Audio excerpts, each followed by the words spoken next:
Phase Zero, Season 4, Episode 4. I'm your host today, Jenna Anderson. Beatty is not with us because he just met the real Agent Argyle and he's busy traveling back from that. But joining me today for today's show is Nicole Drum. Hello. We got Jamie Chirac. Good morning. And we have Aaron Perrine. Busy morning, folks. Let's go.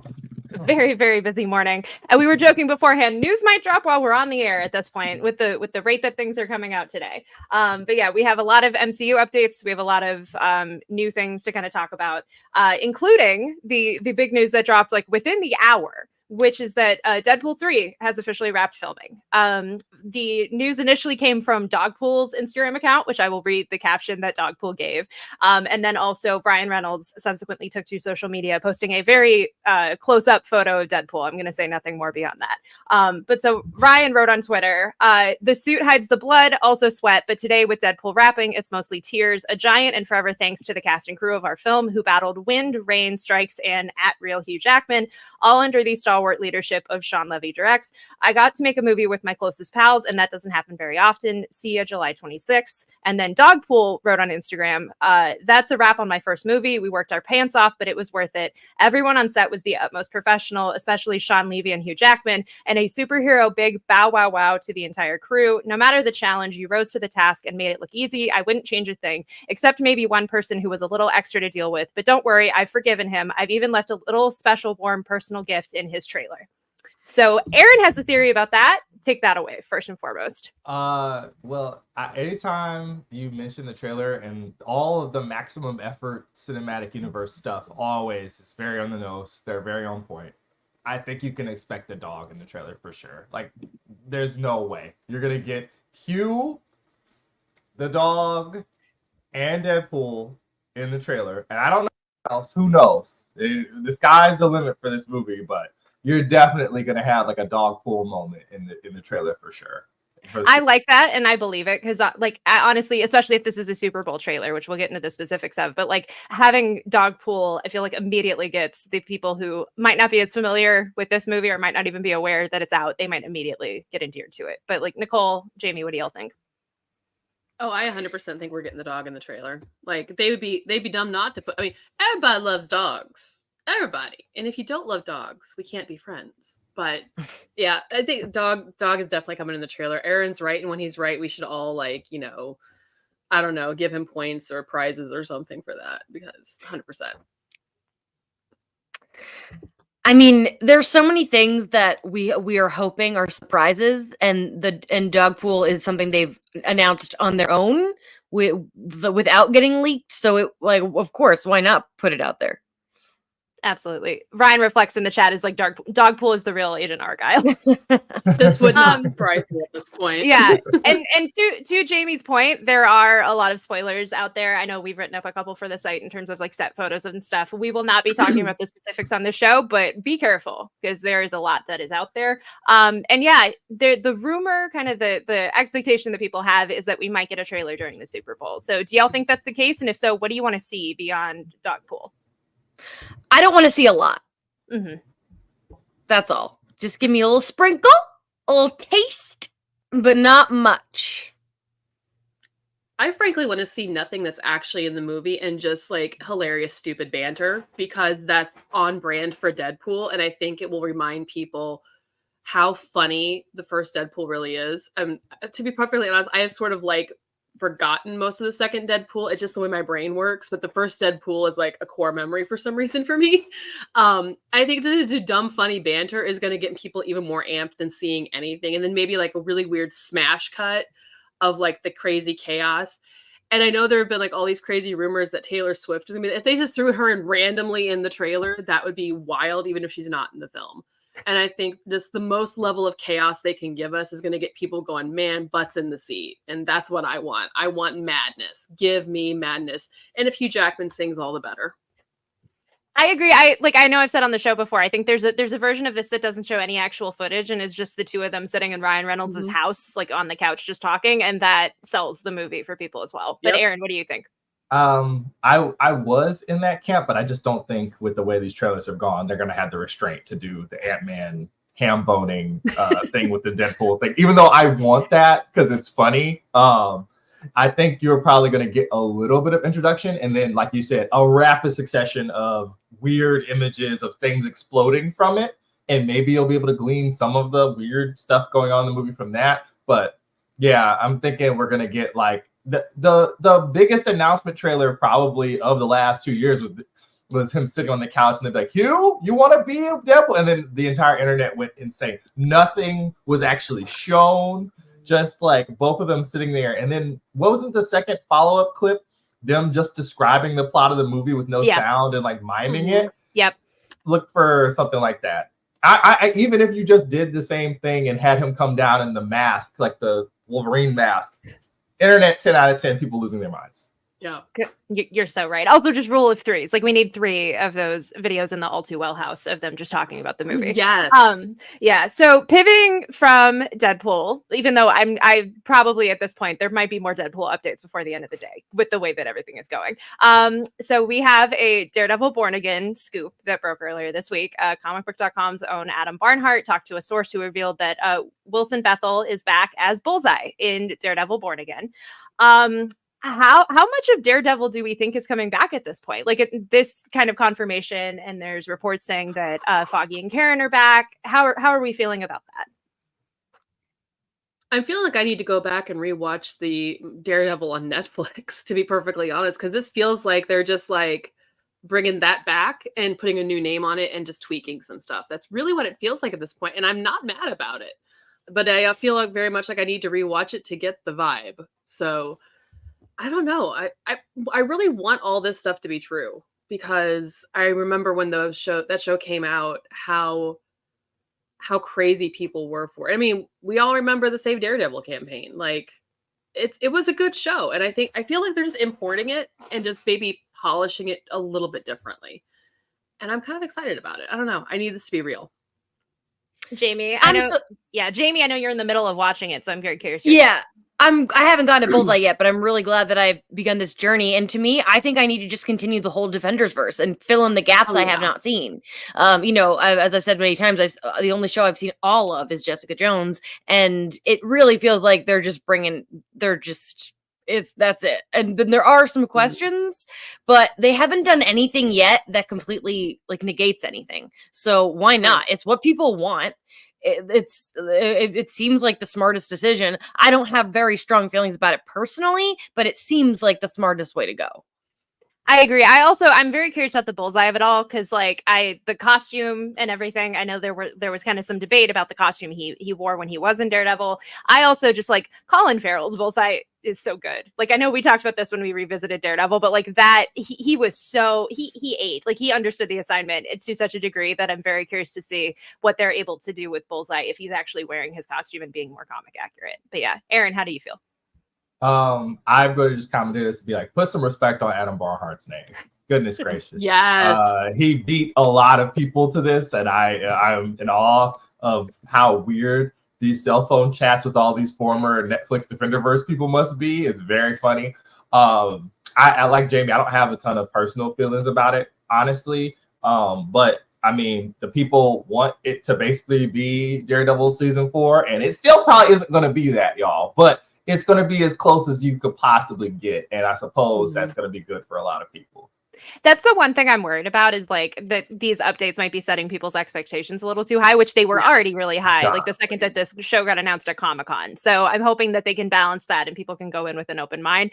Maybe the response to Echo kind of shows that that's possible, but I hope that it's a thing where everyone can just have a good time and not be too precious. And kind of going off of that, I know Jamie mentioned that there are some questions. Vanessa Fisk is a huge question in this, because Sandrine Holt was rumored to, she was reported to be cast on the show. She was rumored to be playing a recast version of Vanessa, but now that we are kind of sticking to the Netflix Defendersverse canon, are we bringing Isla Zur back? Like, what are we doing? Is Sandrine in this show at all? I know Adam suggested a theory during our bonus episode, which you should listen to, from last week, which was basically that like Vanessa 1 died or left him or whatever, and so then he found a second Vanessa, and she just happens to look different, which that would be wild and not impossible. But what do we think about this whole conundrum? Do you mean like Like in the multiverse, or just another random woman named Just Vanessa? another random woman named Vanessa. Like That's I so have heard comic of that. booky, Like too. one of my mom's, like someone my mom knows has married like 3 people with all named Peggy over the years. So it's like it's possible. So I wouldn't put it past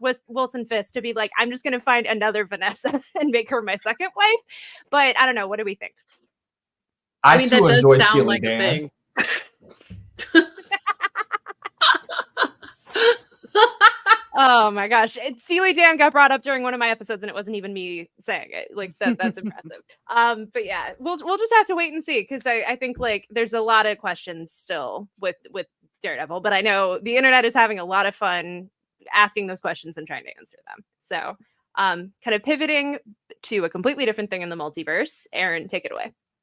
So this week, out of nowhere, we got new looks at What If Season 3 through some official photos from Marvel in a tweet. They wrote, "From all of us at Marvel Studios, thank you for watching Season 2 of What If and joining us on this journey across time, space, reality. We're excited to share this early look at some of the endless possibilities we'll explore in Season 3 of What If. Richard has some of the area. Look at my man Johnny on the spot. And I guess we're getting Goliath back. And Red Guardian, I don't know what's gonna happen to him. It doesn't seem good. Like bad Attack on Titan trauma flashbacks. Have you guys seen all these? Have you seen the images yet? James looked at it like she'd never seen it before. I know. I had not seen them before this morning. And I love them. I'm hoping Richard gets to the one that is really exciting, which is the Gundams, which I was not expecting, of just Sam Wilson as Captain America and Monica Rambeau in Gundams, which it looks awesome. I want to know so much more, but I also want to know nothing until the episode comes out. Right. And it's just like all of the concepts. I mean, I think when you and Brandon talked, Jenna, to the creative team, they talked about how they've been able to push more of the boat out as these seasons have gone on. And now we're in total bizarre world, and I'm about it. As someone who literally watched a Mobile Suit Gundam Witch from Mercury last night, I was like, oh yeah, we're getting weird. Also, finally, freaking Sam Wilson Captain America and something else. Goodness gracious. It is interesting. Oh, that's so cool. In our What If interview, like they did talk about how they wrote the season so early that like Sam wasn't even Captain America yet. Like there was a lot of stuff in the MCU that is common knowledge and is accepted at this point wasn't even the case at the time that they wrote seasons 1 and 2. So I'm glad we're at this point because that just looks awesome. Like if you are listening to us in podcast form, just look up the photos because you will not be disappointed. Jamie, how do you feel? Because it sounds like you're also seeing these for the first time. Oh, this is my first glimpse. Awesome. The first photo we saw with the whole Goliath holding Red Guardian, I would assume that's from the episode that we saw the clip from, with Red Guardian and Bucky chilling out, and I'm excited for that potential team up. And then look at this. That's a Monica I'm seeing right there. So heck yeah. Her hair looks so great. They're on Shield, which is weird. Who do we think that is next to them? Do we think that's Bucky or someone like Rumlow? Like who do we think that could be? That 5 o'clock shadow. I don't know. Yeah, because I was thinking about that and I don't have a clear answer. But another question, and like Aaron, like you were saying, of like her being in Shield is also interesting given Saber and all of that. But yeah, so What If Season 3 is on the way, and everything we get from it, I'm honestly more excited about because it sounds like it has even more potential to be even better. But yes, so we are going to take a quick 1-minute break, and when we come back, we have some Oscars updates and some rumors about various things in the MCU, including Nova. So stay tuned.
Welcome back to Phase Zero, Season 4, Episode 4. The Oscar nominations were announced earlier this week, and there are a couple that are relevant to Marvel. So, Jamie, take it away.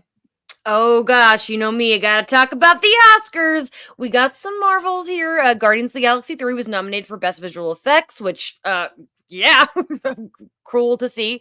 And then we got Spider-Verse nominated for Best Animated Film, which is awesome. Although, I would like to point out that Spider-Verse was absolutely snubbed for Best Score.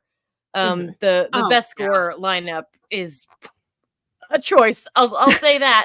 But before I get to this little next tidbit to discuss, how are you guys feeling about these two nods for these very good Marvel movies? Spider-Verse was a lock. Like it would have been shocking if it somehow wasn't nominated for Best Animated Film. I'm so happy Nimona is also nominated in that category because that was such a pleasant surprise. That kind of softened the blow of some of the snubs from the nominations this year. But yeah, and the Guardians team, like I know Jamie and Aaron did the amazing interview with the VFX team on that. It is such well-deserved. Like their work was incredible. They did such a good job. They're working on Superman now. That's how dedicated they all are. So that should be fun. That increases my expectations for that too. Like you said, I thought Spider-Verse was going to be like a lock for animated. Like, come on, the first one won back in, was it 2020? So or 2019. So yeah. Come on. I am interested to see, like, the VFX category is very stacked. So even though they spent, like, what was it, Jamie? Like 2 years on that hallway fight. I hope the 2 years doesn't go to waste, but I wouldn't hold my breath because I don't know if you guys go on Twitter and see the Godzilla -1 crew react to their nomination. It's and adorable. I was like, how do you root against this? How do you root against it? I'm like, I hope they win, like, oh. And also, yes, go ahead.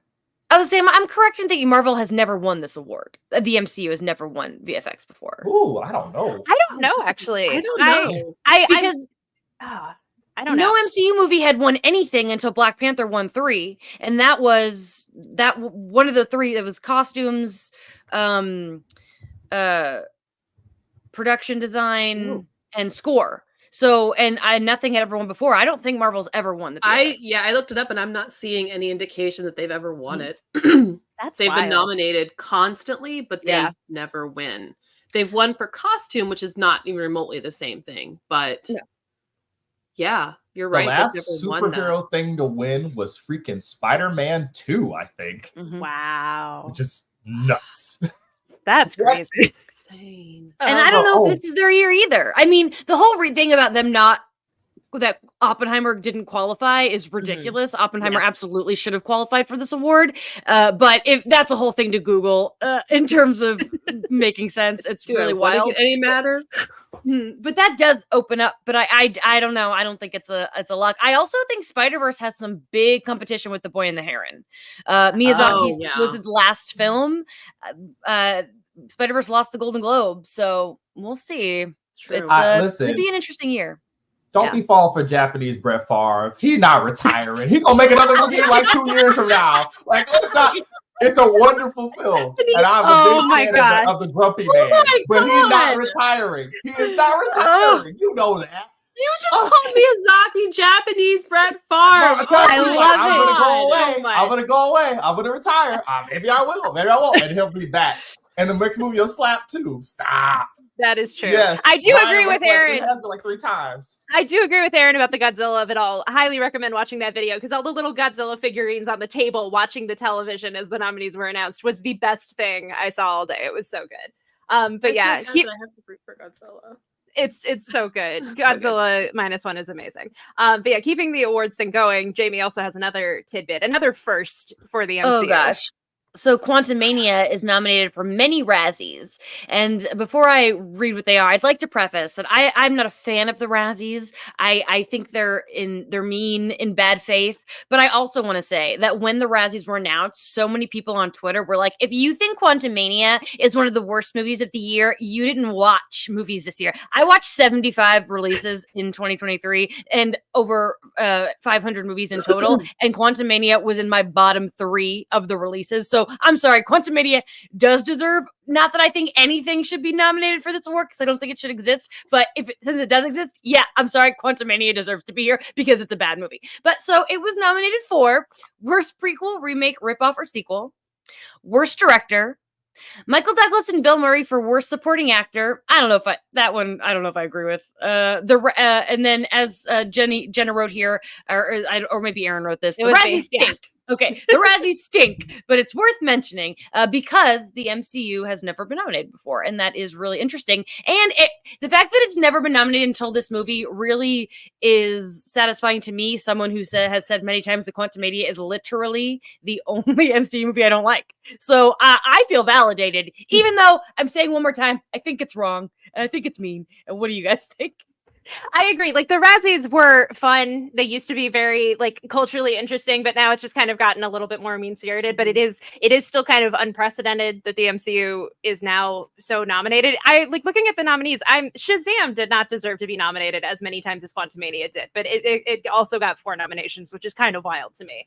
But yeah, I think this kind of just signifies where the MCU is at, as we've talked about on the show, with kind of fatigue and the quality of stuff. Like this isn't necessarily surprising depending on how you felt about the movie, but it still is kind of wild to see.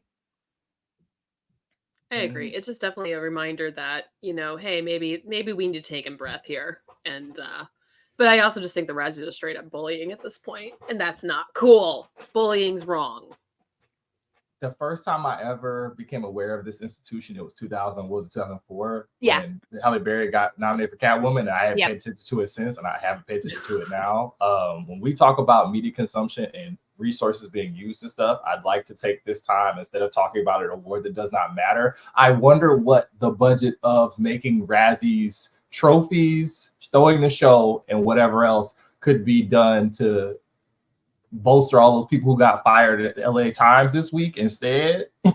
Like an actual good use of money, the good use of time, actual substantive film criticism being like waylaid, and we're wasting time talking about that. So I don't know. Silly. Silly. We have Twitter. What do I need the Razzies for? I know exactly what people hate. Oh my What do god, I need that's that? a great point. I think that's how the Razzies have become more obsolete. It's because with Twitter and with social media, it's like we're constantly aware of when people don't like something. So it just becomes this like, I don't know, you're beating a dead horse by the time we actually get to the Razzies, especially for a movie like Quantumania that is almost a year old at this point. Like we've moved on well beyond then. If I want to hear witty people talk about criticism that aren't the meme people on Twitter, you go to Letterboxd. You go read Jamie Jirac's little weird, funny thing she says about movies that she didn't really enjoy all that much. It's great. You can just go pick me a random one and you'll get something amazing. So I don't know. It seems silly. Absolutely. Well, so then not to waste any more time on the Razzies, we will move on to our next news topic, which I'm so sad that Brandon is not here for this because we got a Nova update, and that is very rare. And I feel like these almost always happen when he is not on the show, which is just very funny. But so according to Daniel RPK, Ryan Gosling has reportedly talked to Marvel Studios about playing Richard Rider. We have 3 questions here. Do you like the idea? What format do we think we're going to see him in? Because we know there's a project in some capacity, but who knows if it's a special presentation or something else. How do we feel about it? I think do more with Ryan Gosling. Sure. If Ryan Gosling wants to be in the MCU, power to him. Then the bigger names we hear in upcoming projects, the less I'm inclined to believe it. I really do feel like the days of getting the biggest names possible might be done, and we might be back to the beginning, which is where we're getting some less famous people to bolster up their careers, which is what I would like to see. But obviously, if we're getting Gosling in there, great. And as for a special presentation, I have no idea. No idea. Who knows? Nicole, Aaron. I don't know how I feel about this. Like, I love Ryan Gosling. I think he's amazing. Like, but at the same time, like, I don't know that I want that. Like, I feel like if we were to get Ryan Gosling like this, it'd be just straight up, look, we got this super popular actor who just came off playing this super iconic role. Because no matter how we feel about the Oscar nominations in Barbie, Ryan Gosling is Ken is iconic and always will be. It was great. But that would just feel like pandering in a way that's like, Marvel, we need to move away from that. Like, no. So I don't know how I feel about it. Do I think he could do it? Sure. I mean, if anybody's ever really watched Ryan Gosling act, the dude's got range. Like, he's not just Ken. He's a lot of things. But I don't know how I feel about this one. If it's real, I don't want it. I don't think. I really don't. Like, no, I'm sorry, Ryan Gosling. I love you and I'll watch you in literally anything, but I don't want this. I do think there's value to kind of casting a really big actor for a lesser known character, because outside of the Marvel fandom, like Nova is not necessarily a well-known character. So I think having, newly minted Oscar nominee Ryan Gosling joining off of the hype of Barbie, like there is value to that. But I also this isn't necessarily a done deal. Like they're just talking to him about it. Like this at least lets us know that they're casting Nova, which kind of we weren't really sure about for how long this project's been in development, and B, like what kind of prototype they're going for. So on that merit, I'm excited, but also as we've seen with Sentry, as we've seen with so many other roles in this franchise, like nothing is a done deal. But yeah, Aaron, how do you feel? Well, I mean, sad for Liam Crowley, and I think it's Vincent Alvarado in the chat who want Glenn Powell to be Richard Rider, especially as like this massive Glenn Powell moment is upon us with that Netflix movie. But also, I think that Gosling being in that Stuntman movie he's supposed to be in this year is going to change people's minds about that too, because I hear that's supposed to be really, really good. Like, they haven't gotten a trailer yet, but the people who have seen it in CinemaCon and stuff, like the clips are like, it is wild that he has, like Nicole said, like a bunch of range. I think that Nova is such an interesting character in general because, like you said, there's just like there's tons of comic stories, but for like the general audiences, this is Guardians of the Galaxy. No one knows about this. No one knows. Like general audiences don't know. So having that big actor in front of it could help. But like you said, until he walks out on that stage with Kevin and puts on a baseball hat, I'm not saying anything. He was like, okay, would be awesome. Even then, that's not necessarily a done deal. Like until the movie is released, I don't believe any casting. Also, to your Glenn Powell point, he can now play Booster Gold if he doesn't play Nova. Yes, the better option. I will die on that hill. For Gold, sign me up. And so so that's it for Nova. We'll have to wait and see. I'm sure the second there is any sort of forward movement, BD will absolutely want to talk about it on the show. But pivoting to another rumor that has surfaced this week. Over at the Cosmic Circus, we got Spider-Man 4 rumors pertaining to the villain of the piece. There's been a lot of ink spilled and a lot of opinions cast about who the villain of the next Spider-Man movie is going to be, and they say that it's going to be a character we've never seen in live action before, which is interesting because, of course, people are just beating on their tables. A lot of the internet's like Scorpion, or even more after Echo just being like, just do Fisk, like who cares? So I wanted to ask the panel, which of the Spider-Man villains that we have not seen in live action would you like to see Tom Holland emote at in Spider-Man 4? I will echo the chat. Both Chris and Ryan are both saying Big Wheel, and that was already going to be my answer. Big Wheel. We haven't seen him in live action. He was supposed to be in the second Spider-Verse movie. That did not happen. There's concept art. One day Big Wheel will get his due, and I have his first appearance, and that will make me a lot of money by owning it. So I want that to happen. But like honestly, it's probably like Mr. Negative or something, if that ends up being true, which that would also be very cool. But I'm just gonna. The actor who plays Mr. Negative in the Spider-Man PlayStation games tweeted over the weekend that he's like, "What's a guy gotta do?" And that guy's been an actor for a long time. He's got action reels. He could probably actually do that. And you save a ton of money on costuming and makeup. He's just a guy in a suit. So maybe so, but Jesus, Big Wheel, Jenna, why? What?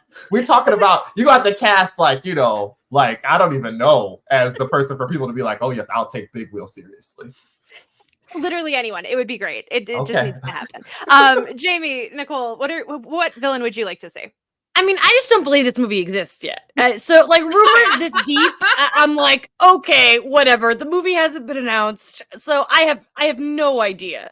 But also, like, it's going to be a villain we haven't seen. Yeah, that makes sense because they've redone some villains many times. It's a comic that's been around forever. Yeah, bring in a new villain. That just seems kind of obvious, but I don't have a guess as to who. But I also am like, okay, I'll believe Spider-Man 4 when I see it. When Ryan Gosling is up there as Nova, and when we have a Fantastic Four cast. Let's just see what happens. Richard, you know what to do. Flip it. Nicole, what's your theory? I was gonna say big wheel because I've been since you and Chris have been so on the big wheel train, you've kind of brought me along with you because now I want it because that means we could get big wheel merch. Yes. I want to live in a world where I can get big wheel merch to go with my Thanos copter, guys. Just Like, the that's little all I like want out RC of car life. that you can just like drive the big wheel down Well, like your I've got the RC Thanos copter. Why can't I have a big wheel? Like, I need this. I need this in my life. But realistically, there are enough villains that we could just literally just dump some comics in a box, shake it really hard, and pull something out, and it could be amazing. I have no guesses. And realistically, Marvel would probably do the weirdest thing that we haven't thought of. Just Absolutely. to be like, oh dang, that could be wild. So, and it's the MCU. If this movie is real, as Jamie is not convinced it is, and won't be convinced until our butts are in the seat with popcorn. And honestly, at this point, I might not. I don't disagree with that. They're gonna redo them a little bit to make it fit the narrative anyway. So, big wheel. I admire all of your commitments to the bit. I would just like to say there's no chance that Sony lets those rights revert to Marvel Studios. So that movie's happening. Either it's Tom or somebody else. They're not going to let them. How can you make weird Spider-Man offshoot movies that don't involve Spider-Man if you don't own Spider-Man? It doesn't make sense. So it's the core of their thing. You can't even make Venom movies anymore. So that's going to happen. But I think to both please the rampant street level fans, you have to do something that involves Kingpin. But I don't think it's going to be just him. I think that you would be smart, as Marvel Studios often does, to crib from popular elements of other things. So I think you're going to get something where it's either like Prowler or Hammerhead or Cinderblock or whatever, working for Wilson Fisk, and then it draws Peter into conflict with him for a big third act thing where he fights a bunch of the other villains who have been bought off by Vincent D'Onofrio snarling at everybody. That seems like the way to get everybody on board. And the Cinder Blocker Hammerhead thing is caught on online. People think that that's really got some steam. And I was like, woo, you're going to have to tell that story really well because those guys are just dudes in suits too. They're just guys. There's no cool octopus arms to sell action figures. There's no Vincent Defoe cackling to himself in a mirror. You're going to have to do some real heavy lifting. So I don't know. I will say to your point, because like I wonder if in live action means like costumed as the character or just in live action at all. Because like we've technically gotten a Prowler, he just has never suited up. We technically got Felicia Hardy in Amazing Spider-Man 2. She just never suited up as Black Cat. So I wonder if like that technically qualifies, if like we'd see them fully in their costume, or if it would just be a completely new character. But as y'all have said, there are so many options. If we get Donald Glover in that same suit for Across the Spider-Verse, Aaron will levitate. It's over. I'll be like, oh, number one Power Rangers forever. That's it. I don't care if it's good or not. Don't care. But it's probably not going to happen. But that's fun. Jamie can't even like punch you while watching the screening because you were just you're just levitated to the ceiling at that point. I'm finally getting punched. So to keep the spider train rolling, because you know, as someone mentioned, like Sony has a proclivity for doing unique things with their Spider-Man movies. So there were new comments from Madam Web director S.J. Clarkson to EW, and she kind of said that the movie is basically standalone. It's not really tying into any other previous Spider-Man mythos. Quote, "She is definitely in a standalone world. I was able to just have free reign and let the movie be what it needed to be, as opposed to trying to force it into something else. That was a gift in a way to be able to take something and bring a fresh and I hope original take to it."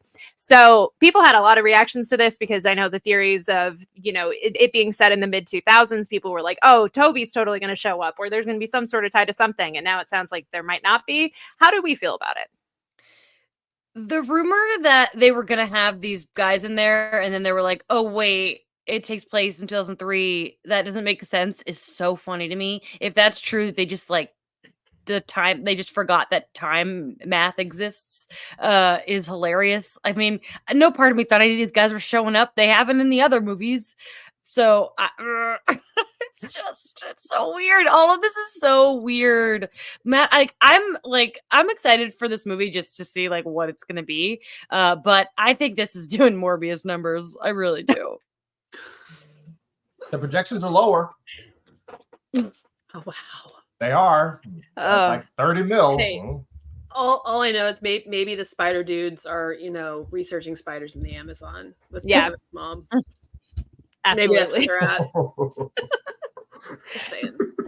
Aaron, how do you feel about this? Because I know you wrote a whole piece on our website kind of about the whole controversy among the fans about this. Leave it to Sony. And the funny, I really do. I wish they would get their life together, because you have real forward momentum after like No Way Home and all this stuff. The opportunities are all the way out there. Marvel's had to abandon whatever the overarching like the brass tacks plan or whatever they're gonna do. So you can really call your own shots, and it just seems like they keep getting in their own way. Having this be a 2003 movie now would make so much sense with the advent of like Y2K style and stuff being popular among the kids. And then to scrap all of it to hopefully get back Andrew Garfield or Tom Holland for probably 4 minutes of screen time is silly. Is really silly. It's a multiverse story. Just have them out of a portal. It's really silly. Also, as our beloved Nick Valdez said, but she's supposed to be the web that connects them all. How can she connect them all if there's no connection? And I was like, no, Nick, no. Someone worked very hard on this marketing. Nick's optimism about Madam Web is infectious. Like it keeps me going. It's so great. But yeah, I think he might be the movie's biggest fan, and it's not even out yet. It's amazing. I do agree with Aaron. I feel like they're like, if anything, I was expecting a Spider-Man in a portal. And so if we're not even getting that, okay, but I hope we're still getting something weird, because you kind of can't really show her multiversal powers if you're just limiting it to the plot of the movie. So the whole plot of the character is the life 11 destiny. This is why Brandon be frustrated, guys. When you watch this show and Brandon just holding his freaking sinuses like Jean Grey in the X-Men cartoon, that's why. Oh my gosh. I'm so lucky that I get to do this every week. Oh my gosh. I'm so glad this is our jobs. So we're going to take another quick 1-minute break. And when we come back, we have some filming updates and a spicy nugget of the week, courtesy of Aaron. So stay tuned.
Welcome back to Phase Zero, Season 4, Episode 4. For our last segment today, we got a couple filming updates. But first, this would normally be at the top of our show, but we had so much news today that this kind of got regulated here. The Marvels is now on Disney+.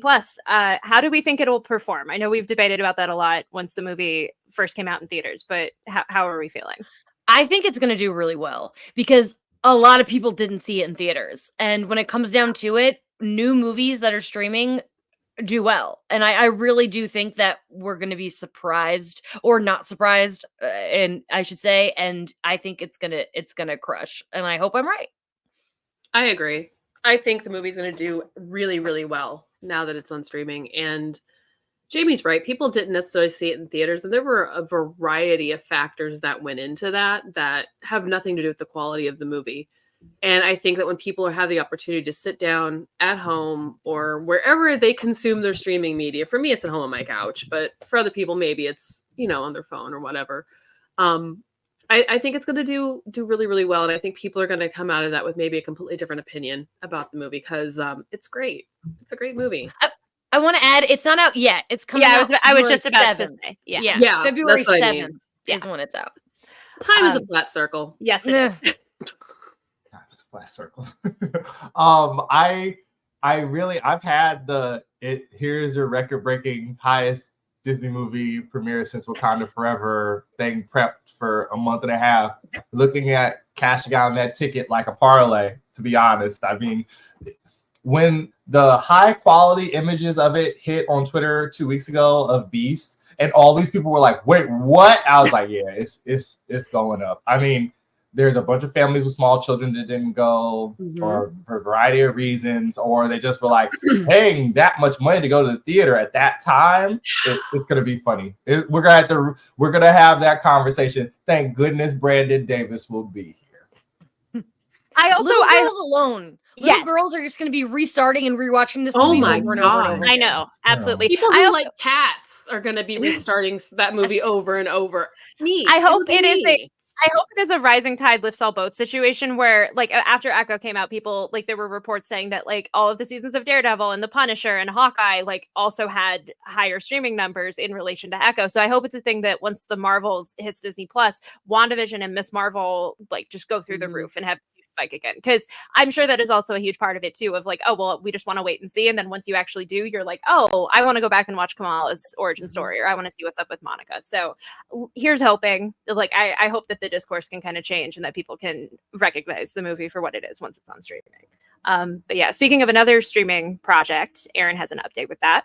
Oh yeah, Deadline caught up with Dominic Thornton. She has a she's told them that filming has concluded. Indeed. I mean, I can strap in and get ready. It will be a ride, much like they all are. It is an epic journey, and one that I'm very excited to share. So everything is just concluding filming, apparently. They went back and reshot a lot of Ironheart, right? I think after like the whole shakeup happened. That was months ago now. It feels like it was like 2 weeks.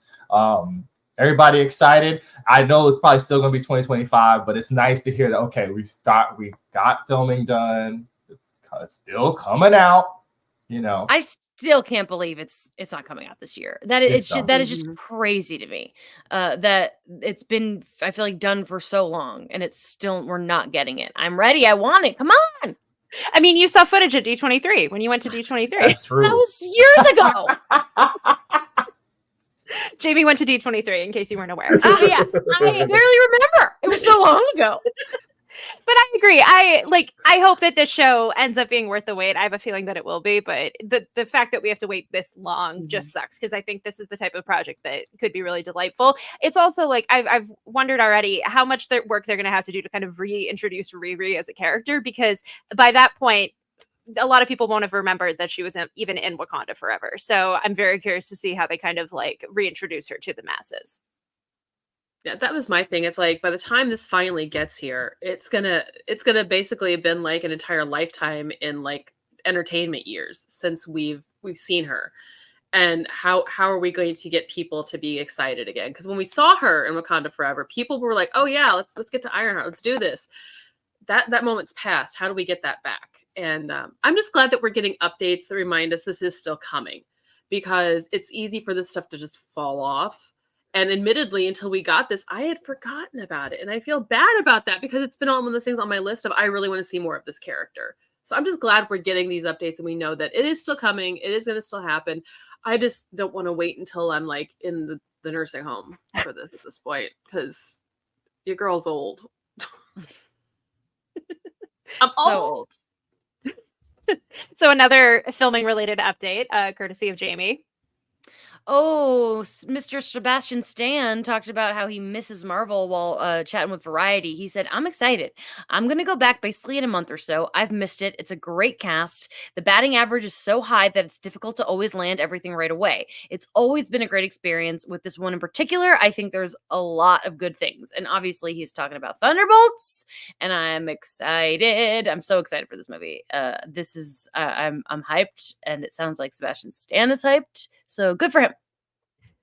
It's interesting that they're filming in a month or so, because it's like I'm very curious who Sentry ends up being in that point in time, because that's a very short amount of time to cast a person. But yeah, I'm excited that he's excited. I've missed seeing Bucky. Feels like it's been way too long, so I'm very much looking forward to seeing him again. How do y'all feel?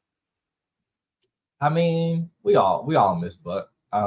He's in a bunch of freaking What If season 3 apparently it was in What If season 2, so it's not like he's been like supremely absent, but I know it's probably like a long gap of time for him too. And he does a bunch of like funny, weird little indie projects in between these massive movies. So it's not like he ever has the chance to really get burnt out, because there's always a chance for him to go get like fake tattoos or like dye his hair a weird color or something and then come back.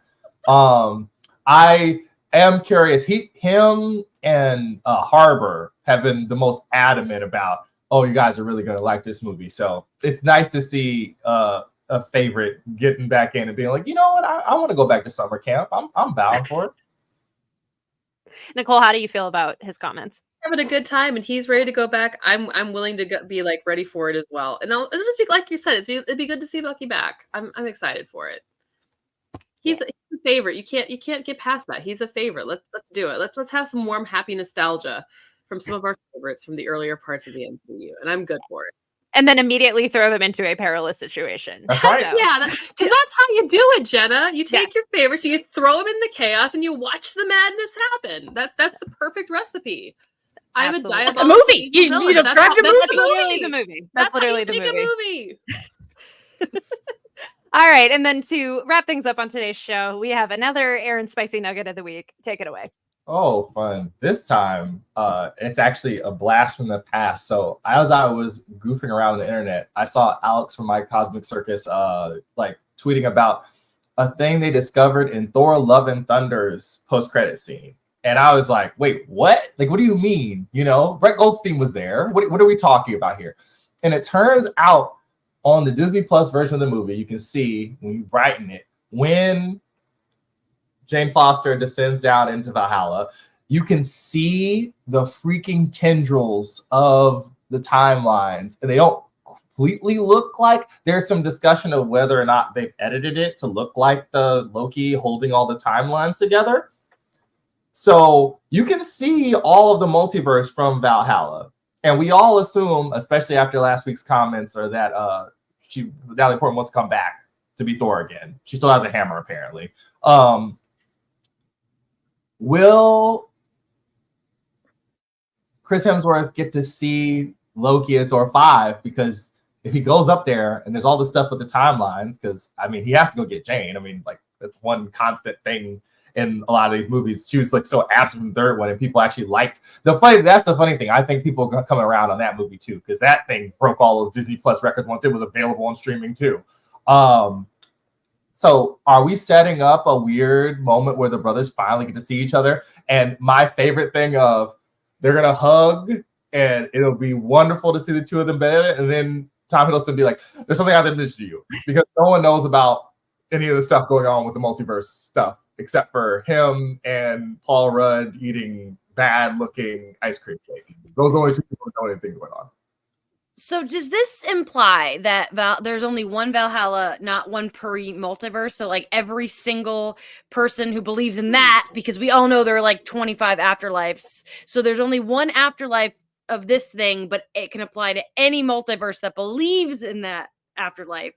So there could be like 20,000 Jane Fosters running around out here. This is breaking my brain. This is like too much to think about.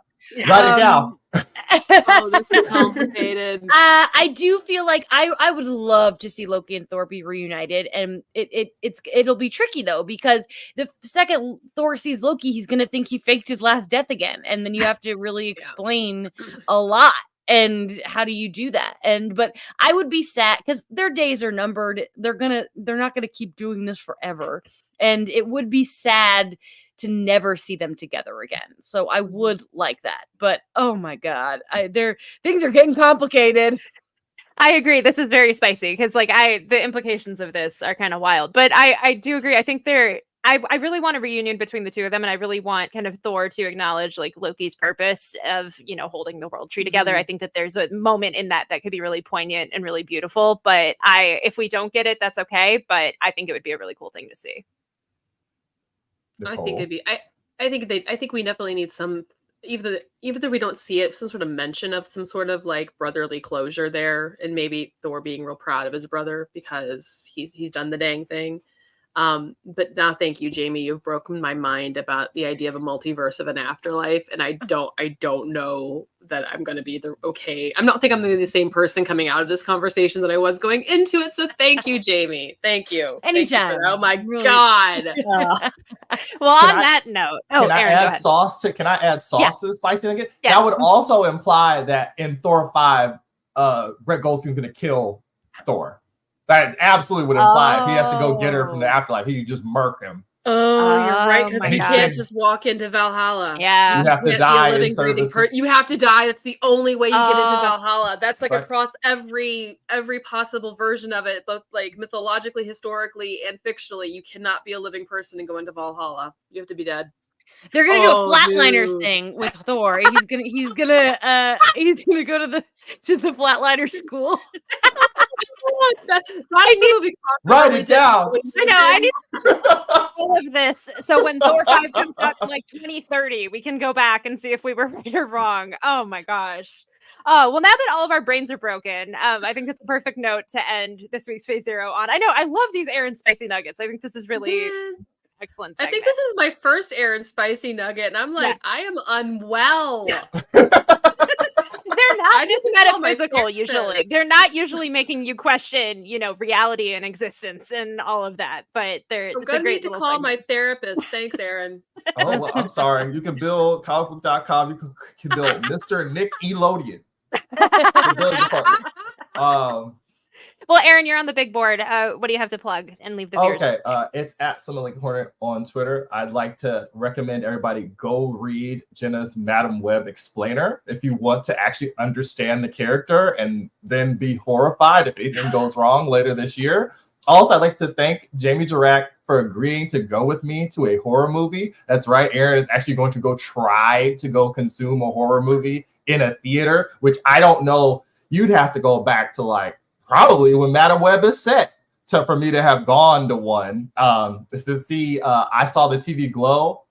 I will be there, and Jamie's going to sit there and not hit me and hold my hand. Thank you. I'm ready. You can hit me. I'll protect you. I already see Aaron like this on me. Yeah. Oh, I absolutely. love her. I'm ready. I'm so honored to be your buddy. I love this I so appreciate much. you. The buddy Cool. system. Oh, all right. Well, Jamie, what do you have to plug today? Well, Aaron brought up my letterbox, so I'll plug that up at Jamie Jarak. I've watched already over 50 movies in the year 2024, so I have a lot of movie talking to do. Also, at Jamie Cinematics on Twitter, if you want to see all my reactions to yesterday's Oscar nominations, I have lots of thoughts and feelings. So, I love movies. Movies are great. You should watch them. Go watch Flatliners 1990, baby. I've watched 16 movies this year, and I've been like, oh my gosh, I'm so ahead of everything. I've watched so many, and then Jamie's over here with 50. That is amazing. I would expect nothing less. Nicole, what do you have to plug today? Well, you can find me at Life in Polaroid on Twitter, and I'm going to plug the other show that I haunt these days, which is Comic Book Nation's Riptide Radio. It's our Percy Jackson show, and we will be available next week, Tuesday, to talk about the season finale. So please come join us, and especially if you're a Percy Jackson fan, it's with me and Liam Crowley, and we've got some fantastic guests next week. So it's such a good time. Hell yeah. For the people watching visually, they just saw the little plug of the logo, which is great. I'm at Hey It's Jenna Lynn on social media. As always, go read some comics. Don't forget to play the show for your mom, play the show for your dog. Don't forget to leave us a 5-star review on the podcast platform of your choice. We should hopefully be back on Friday with some sort of bonus episode. I'm not entirely sure what that's going to look like yet, but stay tuned. And yeah, thank you guys so much for listening, and have a good week. And hopefully next week there will be even more crazy Marvel news to talk about. So see you then.